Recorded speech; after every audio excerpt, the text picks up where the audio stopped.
Hello, Aries. Welcome to your weekly reading. Um, First of all, what I want to mention is I have here the Empress in the Joie de Vivre deck as well as the Rider-Waite deck. And the Empress deals heavily with fertility, okay? So this is a week where not only are you going to be very, very alluring and attractive to the opposite sex, it's also, or to whoever, whatever gender that you're dating. You're going to be very attractive towards people around you. You're going to be oozing pheromones. And you're going to be seen as very, very fertile. You could also be on a very fertile cycle. And, so needless to say, be very careful when it comes to, unwanted pregnancy. Be very careful when it comes to people coming out of the blue and just soliciting you for dates and things like that. Okay, so it's just the energy that you embody. It's all very, very positive, and I don't feel like you're going to be complaining, but it's highly indicative of fertility. So be careful, use protection. For those that are expecting or those that are wanting to get pregnant, congratulations then. So that's where I want to start off. I feel like with this love reading, for many of you, you've been waiting on something with the Three of Wands. This is like waiting to embark on a new journey, waiting to kind of escalate, take things to the next level, waiting for some type of a step up in your relationship. Like, are we moving in together? Are we getting married? Are we having children? Are you going to introduce me to your family? Am I going to introduce you to my family? I feel like you were waiting on somebody that is taking forever to make up their mind, okay? I see an element here with the Empress, the biological clock. Like, I'm tired of waiting.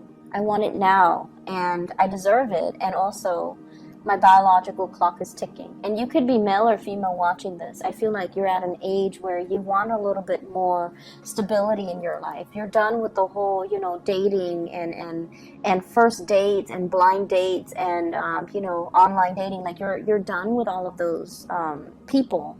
And you really want to settle down and you really want to start a family. You have this nesting instinct about you. With the Empress, she's got that nest on her head. So I feel like that's where your mind is at. And I also feel as well, for some of you, you might have stayed in a relationship too because of children. You care about the kids, but then your partner, you feel they're not really carrying the weight, or you feel like you have to, be not only the mother or the father to your children, but you also have to play the parental role with your relationship partner, telling them what they need to do, telling them to step up their game, and telling them that, hey, I'm doing everything in the relationship, where are you?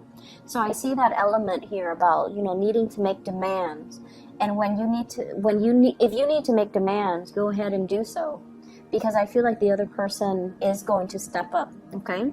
If you are dealing with a water sign, I have here the Queen of Cups. This is a Pisces, a Cancer, a Scorpio. This is somebody that is going to be there with you. So the problem with water signs is that they don't really take initiative, even the best of them. I mean, if you tell them, hey, I really need this, that will really light a fire under their butts and get them going.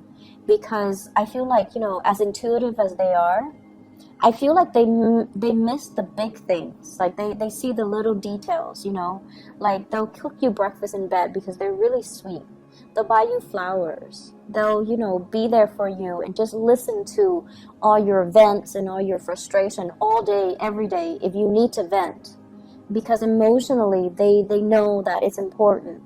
But I feel like sometimes they miss the tangible aspect of a relationship,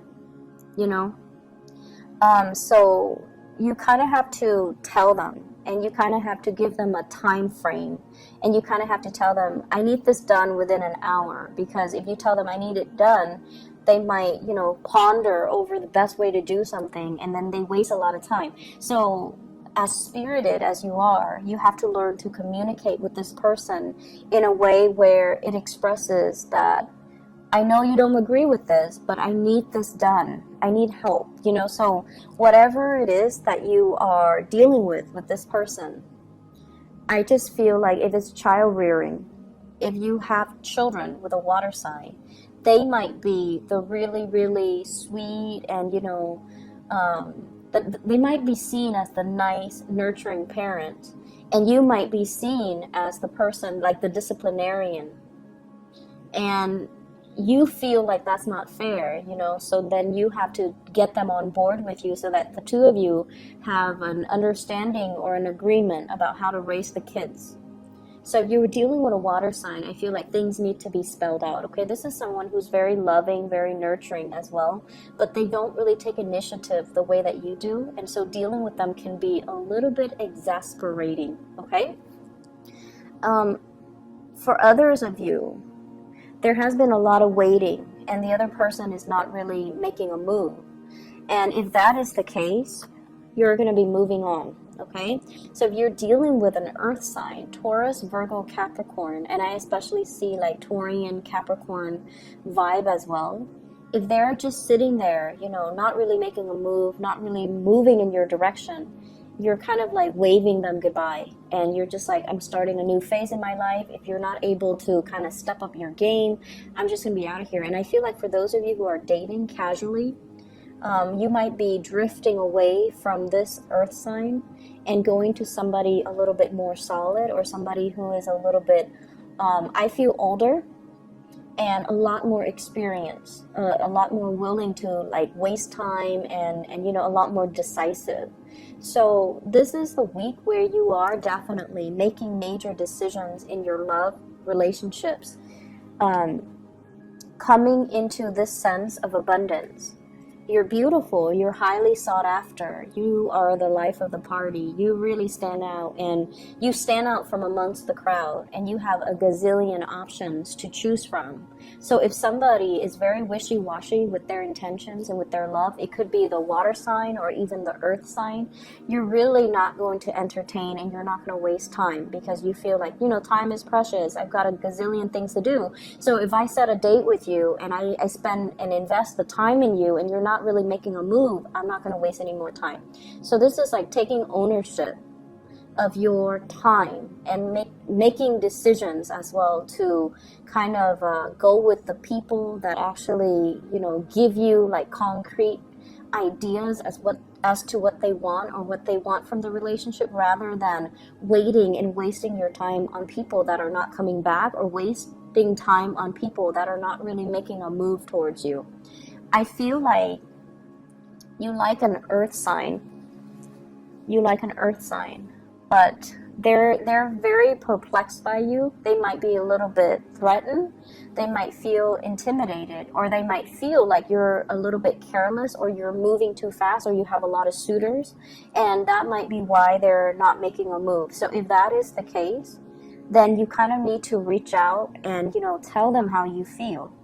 And then if they're still not budging, then, you know, goodbye. But I feel like it's like this. They see you with all your plans and all your ideas, and you're constantly on the go. You're probably very metropolitan. I see, and it's weird, but I feel like some of you are, you know, like a big city type of a person, and the other person is like a small town type of a person. And so they don't really understand your lifestyle. You might not understand their lifestyle either. And you feel that this lifestyle is not for you, whereas you want something a little bit more dynamic, robust, a little bit more cosmopolitan. And they don't understand it. So I feel like there are ideological differences. It doesn't mean that it's not going to work. But I feel like you have trouble understanding them, and they vice versa have trouble understanding you. So either way, it's a good energy, but I feel like there might be attraction that is on the side of, you know, opposites attract, rather than true compatibility, okay? In other areas of your life, the spiritual advice that I'm getting here is be gentle, but be very firm. And this is in regards to those that are dealing with children. You could be a teacher, a counselor, an advisor. You could run a summer camp. You can have your own children.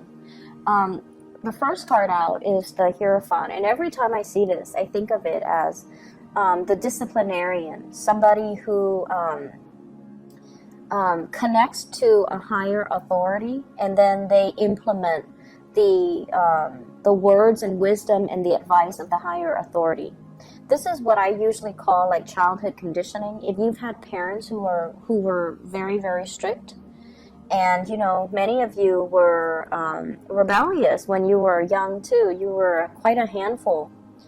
And I feel like, you know, when you bring this energy into your current environment where you're dealing with children, you tend to be like this too, like very, very strict, very unforgiving. But this is a week where it's telling you, you know, you can actually get a lot more done if you were, or get them to see things your way, or to get them to kind of listen to you if you behave like this rather than behaving like the Hierophant. So this is someone who is very nurturing, very loving, has a lot of abundance. And, you know, this is somebody that is very fertile. Your energy needs to be kind of like this, where you open up, where you don't speak from that space of like, you know, like the what is that moral high ground, and just, you know, come down and truly open up and try to listen to what the younger person is telling you. So I feel like some kids, you know, for those who are parents, you've got kids that are charmer. They don't want to get in trouble. And so they can charm the socks off anybody. You know, they're like sweet and just very affectionate. And sometimes when they get in trouble, and then, you know, instead of disciplining them, they kind of smile and give you the puppy eyes, and then you laugh, and then you end up not disciplining them. And they know this is how you operate, so they know how to get away with things every time they get in trouble. So the trick is, you know, to kind of be firm but gentle, okay? So be consistent as well with the discipline. So I definitely feel if there are, if you and your partner are together and you have children, I feel like there might be some really, really like glaring differences in the way that you raise kids, in the way that you discipline them, in the way that you see children. What I'm also feeling as well with the Empress card and the Queen of Pentacles, this is massive abundance that's available to you. A lot of finances that are kind of in the picture, a lot of financial stability, wanting to have children, wanting to, you know, save up for that college fund, and wanting your partner to be on board. And I also feel because of that, there's this sense here that you have everything. And you might have said, you know, I really want to have children. I really want to settle down, buy a house. And you find yourself in a work situation that gives you the financial abundance. But now you're working so hard. You're working a lot of overtime. And you're just like, when am I going to be able to, you know, even retire? Or when am I going to be able to take the time to see my grandkids, or have the time away from work to have children? So I feel like, you know, the money, it's a major, major blessing. But the hours that are involved, I feel like the work environment's a little bit rigid. You might have somebody that you're answering to, and I feel almost like let your work speak for itself. Rather than trying to win this person to your side, you're highly competent and capable of what you do.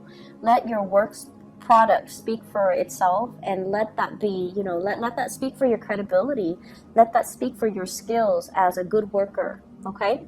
So we have some really good things coming in for this week. Lots of fertility, lots of, I feel like it's a win, like almost like a job offer, a promotion. If you're getting those performance appraisal from your supervisors, what they really want to say is, I feel like you're very, very capable. So they really like you. You're dependable and very, very capable.